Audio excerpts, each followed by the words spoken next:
प्रिय भक्तजनों, आज की इस वीडियो में हम शिव पुराण के पहले पार्ट शिव पुराण महात्म्य के बारे में चर्चा करेंगे, जो इस प्रकार से है। शौनक जी ने सूत जी से कलयुग में कल्याणकारी साधन पूछा, जिससे मनुष्य शुद्ध होकर शिव को प्राप्त करे। सूत जी ने शिव पुराण को सर्वोत्तम शास्त्र बताया, जो भक्ति और ज्ञान बढ़ाता है। इसमें 24,000 श्लोक और 7 संहिताएं हैं। यह पुराण पढ़ने और सुनने से मनुष्य निष्पाप होकर सुख भोगता है और अंत में शिवलोक जाता है। जो इसे प्रेम पूर्वक पढ़ता या सुनता है, वह पुण्य आत्मा है और शिव का धाम पाता है। यह धर्म, अर्थ, काम और मोक्ष देने वाला है, इसलिए इसे हमेशा प्रेम से सुनना और पढ़ना चाहिए। शौनक जी ने सूत जी की कथा को कल्याणकारी बताया और पूछा कि इससे कौन से पापी शुद्ध होते हैं। सूत जी ने बताया कि पाप, दुराचार और काम क्रोध में डूबे लोग भी शिव पुराण सुनने से शुद्ध हो जाते हैं। उन्होंने इस विषय में एक कथा सुनाने की बात कही। किरात नगर में देवराज नामक एक पापी ब्राह्मण रहता था। वह दुराचारी और धन का लोभी था। एक दिन वह प्रयाग में शिव मंदिर पहुंचा, जहां शिव पुराण की कथा चल रही थी। बीमार पड़ने पर भी उसने कथा सुनी।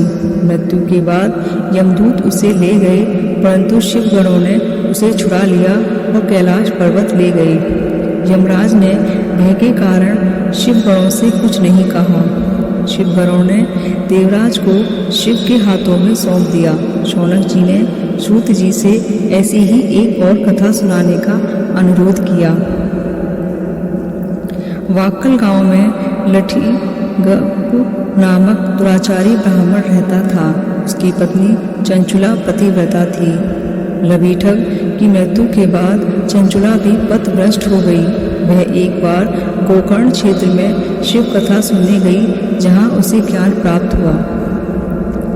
कथावाचक ब्राह्मण ने बताया कि व्यभिचारियां स्त्रियां मरने के बाद यमलोक में कठोर यातनाएं सहती हैं। यह सुनकर चंचुला भयभीत हो गई और ब्राह्मणों के चरणों में गिरकर अपने पापों का प्रायश्चित करने की प्रार्थना की। उसने कहा कि वह पापों में डूबी हुई है और नरक की यातनाएं सहन नहीं कर पाएगी। उसने ब्राह्मण से अपने उद्धार की गुहार लगाई। चंचुला के विलाप से द्रवित होकर ब्राह्मण ने उसे उठाया। ब्राह्मण ने चंचुला को शिव की शरण में जाने की सलाह दी और कहा कि पश्चाताप सबसे बड़ा प्रायश्चित है। शिव पुराण सुनने से मन शुद्ध होता है और ज्ञान वैराग्य के साथ शिव भक्ति प्रकट होती है। माया से दूर रहकर शिव कथा सुनने से मुक्ति मिलती है। चंचुला ने कृतार्थ होकर ब्राह्मण से शिव कथा सुनाने का अनुरोध किया। चंचुला ने ब्राह्मण से शिव पुराण कथा सुनी, जिससे उसका मन शुद्ध हुआ। समय पूरा होने पर वह दिव्य विमान में शिवपुरी पहुंची, जहां उसने भगवान शिव और पार्वती के दर्शन किए। शिव और पार्वती ने उसे अपनी सखी बनाया और वह सुखपूर्वक उनके धाम में रहने लगी। चंचुला ने उमा देवी से अपने पति लबीठग के उद्धार का उपाय पूछा। उमा देवी ने बताया कि लबीठग पापी था और पिशाच योनि में है। उन्होंने कहा कि शिव पुराण की कथा सुनने से उसका उद्धार हो सकता है। चंचुला ने उमा देवी से प्रार्थना की कि उसके पति को शिव पुराण सुनाने की व्यवस्था करें। उमा देवी ने गंधर्वराज तुंगरों को बुलाकर लबीठग को शिव पुराण सुनाने का आदेश दिया। उमा देवी ने तुंगरों को लबीठग को शिव पुराण सुनाने के लिए विंध्य पर्वत भेजा। तुंगरों ने लबीठग को बांधकर शिव पुराण की कथा सुनाई, जिससे वह पाप मुक्त हो गया और दिव्य रूप धारण करके अपनी पत्नी चंचुला के साथ शिवपुरी चला गया। लबीठग, चंचुला और तुंगरों शिव धाम पहुँचे, जहाँ उन्होंने शिव और पार्वती ने अपना पार्षद बनाया। ये दोनों पति पत्नी शिव और पार्वती के चरणों में निवास पाकर धन्य हो गए। शौनक जी के प्रश्न के उत्तर में सूत जी ने शिव पुराण के श्रवण की विधि का विस्तार से वर्णन किया। शुभ मुहूर्त। सबसे पहले किसी ज्योतिषी से दान देकर संतुष्ट करके कथा का शुभ मुहूर्त निकलवाना चाहिए। इसकी कथा सुनना सभी लोगों तक पहुंचना चाहिए ताकि कल्याण की इच्छा रखने वाले इसे सुनने अवश्य आएं। देश देश में जो भी भगवान शिव के भक्त हों तथा शिव कथा के कीर्तन और श्रवण के उत्सुक हों, उन सभी को आदर पूर्वक बुलाना चाहिए और उनका आदर सत्कार करना चाहिए। कथा स्थल शिव पुराण सुनने के लिए मंदिर, तीर्थ, वन या घर में ही उत्तम स्थान का निर्माण करना चाहिए। केले के खंभों से सुशोभित कथा मंडप तैयार कराएं। इसे चारों ओर फल फूल सुंदर चंदोबे से अलंकृत करना चाहिए। चारों कोनों पर ध्वज लगाकर इसे विभिन्न सामग्री से सुशोभित करें। भगवान शंकर के लिए भक्ति पूर्वक दिव्य आसन का निर्माण करना चाहिए तथा कथावाचक के लिए भी दिव्य आसन का निर्माण करना चाहिए। नियम पूर्वक कथा सुनने वालों के लिए भी सुयोग्य आसन की व्यवस्था करें तथा अन्य लोगों के बैठने की भी व्यवस्था करें। कथा वाचने वाले विद्वान के प्रति कभी बुरी भावना न रखें। कथावाचक संसार में जन्म तथा गुणों के कारण बहुत से गुरु होते हैं, परंतु उन सब में प्राणों का ज्ञाता ही परम गुरु माना जाता है। पुराण वेदता पवित्र, शांत, साधु, इंद्रियों पर विजय प्राप्त करने वाला और दयालु होना चाहिए। ऐसे गुणी मनुष्य को इस पुण्यमयी कथा को वांचना चाहिए। सूर्योदय से 3:30 पहर तक इसे वांचने का उपयुक्त समय है। मध्याह्न काल में 2 घड़ी तक कथा बंद रखनी चाहिए ताकि लोग मलमूत्र का त्याग कर सकें। श्रवण विधि जिस दिन से कथा शुरू हो रही है उससे एक दिन पहले व्रत धारण करें।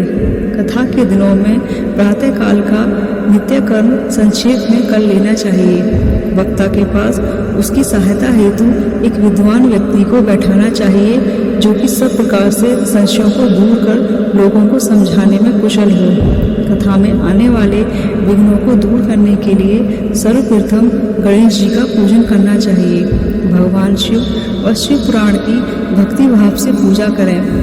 तत्पश्चात श्रोता तन मन से शुद्ध होकर आदर पूर्वक शिव पुराण की कथा सुने। जो वक्ता और श्रोता अनेक प्रकार के कर्मों से भटक रहे हों, काम आदि 6 विकारों से युक्त हों, वे पुण्य के भागी नहीं हो सकते। जो मनुष्य सभी चिंताओं को भूलकर कथा में मन लगाते हैं, उन शुद्ध बुद्धि वालों को ही उत्तम फल की प्राप्ति होती है। सूत जी ने शौनक जी को शिव पुराण सुनने के नियमों के बारे में बताया जो इस प्रकार है। दीक्षा बिना दीक्षा के कथा सुनने का अधिकार नहीं है। कथा सुनने से पहले वक्ता से दीक्षा लेनी चाहिए। नियम पूर्वक कथा सुनने वालों को ब्रह्मचर्य का पालन करना चाहिए। भूमि पर सोना चाहिए, पत्तल में खाना चाहिए। कथा समाप्ति पर ही अन्न ग्रहण करना चाहिए। समर्थ व्यक्ति को कथा समाप्ति तक उपवास रखना चाहिए और एक बार भोजन करना चाहिए। गरिष्ठ अन्न, दाल, जला अन्न, सेम, मसूर और बासी अन्न नहीं खाना चाहिए। प्याज, लहसुन, हींग, गाजर, मादक पदार्थ और तामसिक भोजन का त्याग करना चाहिए। सत्य, शौच, दया, मौन, सरलता, विनय और उदारता आदि गुणों को अपनाना चाहिए। साधु संतों की निंदा से बचना चाहिए। कथा समाप्ति पर शिव पुराण की पूजा करनी चाहिए। वक्ता का पूजन करना चाहिए। वक्ता के सहायक पंडित का सत्कार करना चाहिए। अन्य ब्राह्मणों को अन्न धन का दान देना चाहिए। गीत, वाद्य और नृत्य से उत्सव मनाना चाहिए। व्रत पुरुष को गीता का पाठ करना चाहिए। गृहस्थ को श्रवण कर्म की शांति हेतु होम करना चाहिए। होम न कर पाने पर शिव सहस्त्र नाम का पाठ करना चाहिए।